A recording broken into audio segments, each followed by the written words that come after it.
When Jesus had finished saying all these things, he said to his disciples, "As you know, the Passover is 2 days away, and the Son of Man will be handed over to be crucified."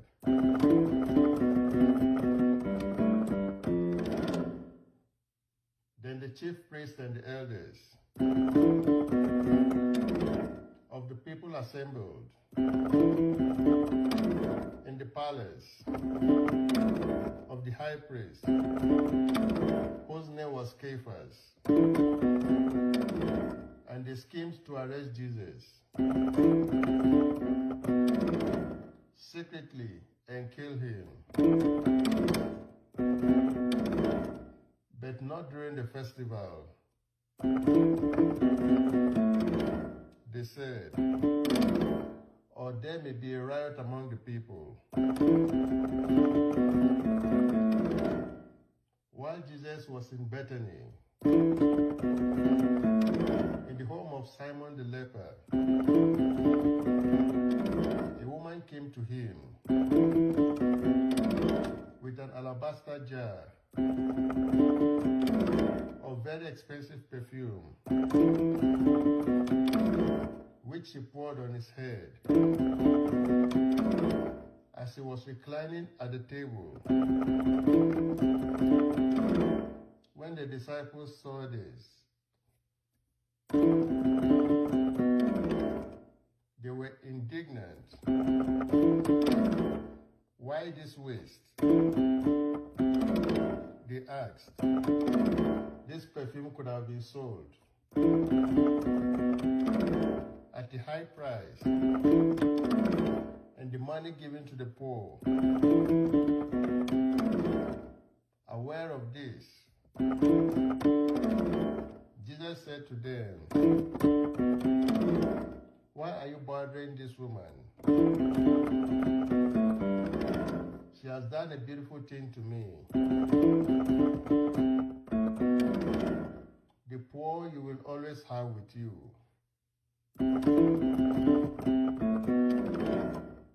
but you will not always have me." When she poured this perfume on my body,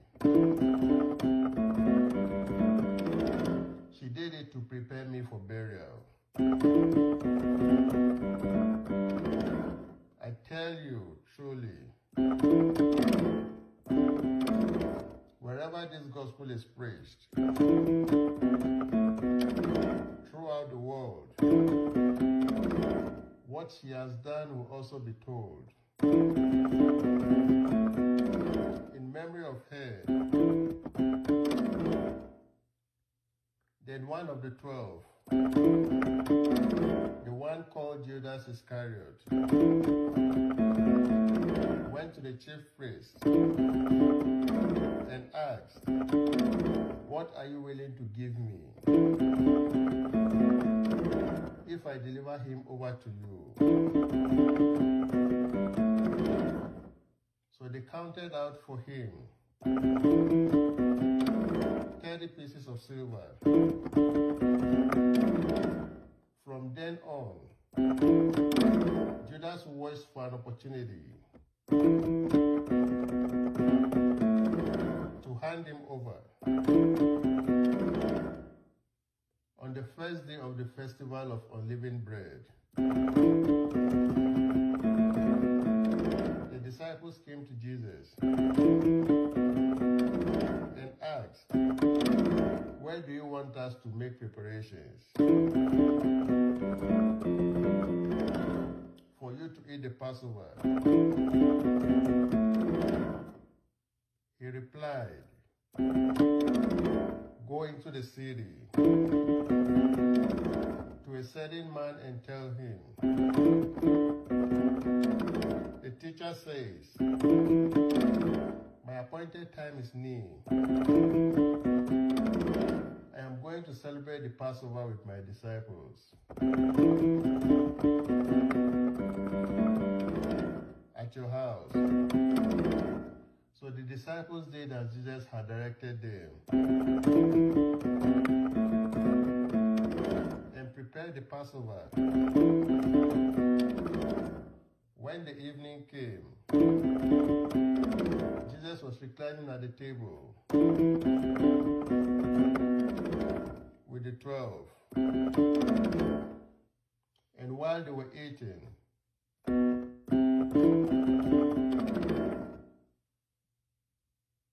he said, "Truly I tell you, one of you will betray me." They were very sad and began to say to him, one after the other, "Surely you don't mean me, Lord."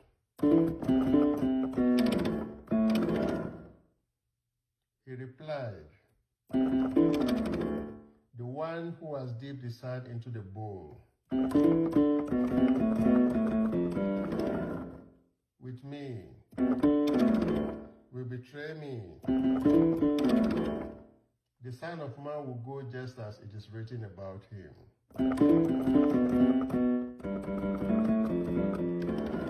But woe to the man who betrays the Son of Man. It would be better for him if he had not been born. Then Judas, the one who would betray him, said, "Surely you don't mean me, Rabbi."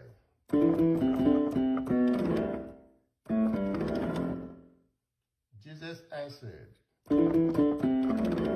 "You have said so." While they were eating, Jesus took the bread, and when he had given thanks, he broke it and gave it to his disciples, saying, "Take and eat. This is my body." Then he took a cup, and when he had given thanks, he gave it to them, saying, "Drink from it, all of you. This is my blood of the covenant, which is poured out for many for the forgiveness of sins. I tell you, I will not drink from this fruit of the vine from now on until that day when I drink it new with you in my Father's kingdom." When they had sung a hymn, they went out to the Mount of Olives. Then Jesus told them, "This very night, you will all fall away on account of me. For it is written, I will strike the shepherd, and the sheep of the flock will be scattered. But after I have risen, I will go ahead of you into Galilee." Peter replied, "Even if all fall away on account of you,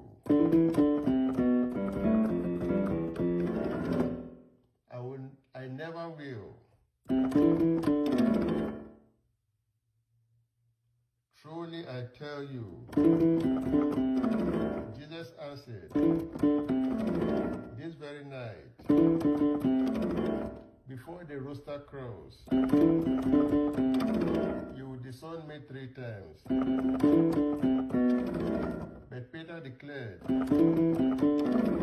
even if I have to die with you, I will never disown you. And all the other disciples said the same.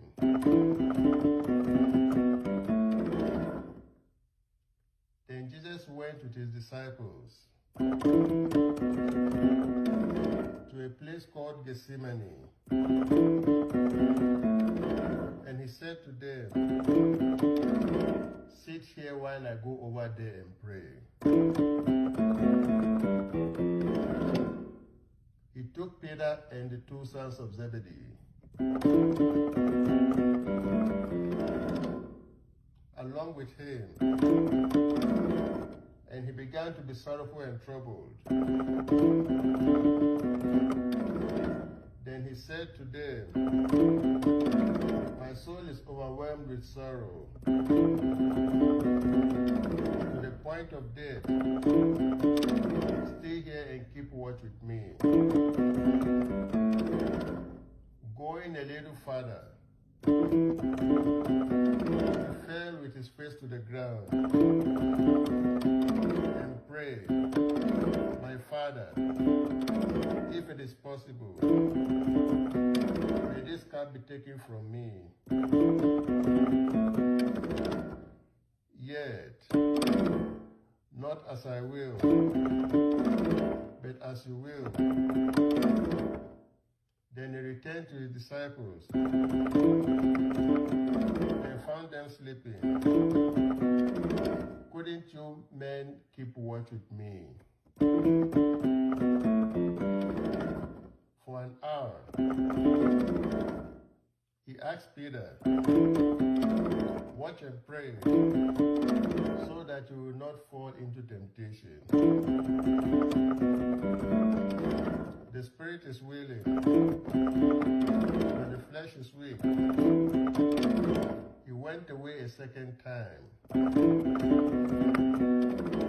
and prayed, my Father, if it is not possible for this cup to be taken away, unless I drink it, may your will be done. When he came back, he found them sleeping again because their eyes were heavy.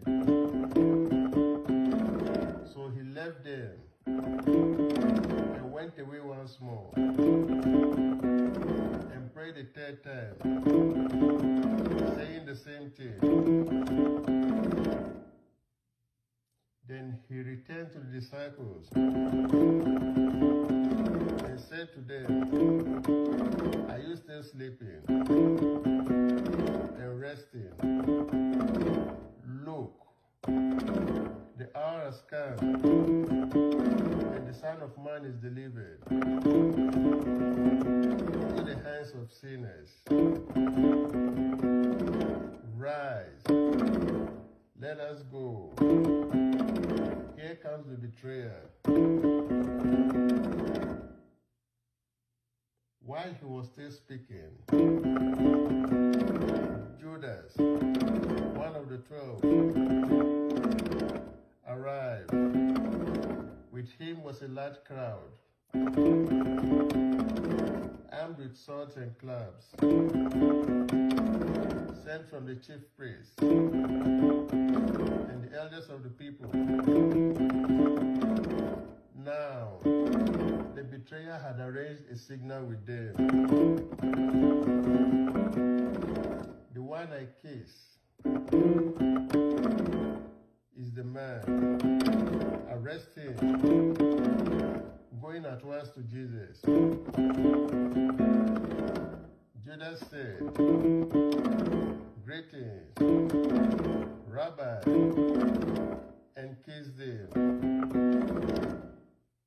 Jesus replied, do what you came for, friend. Then the man stepped forward, seized Jesus and arrested him.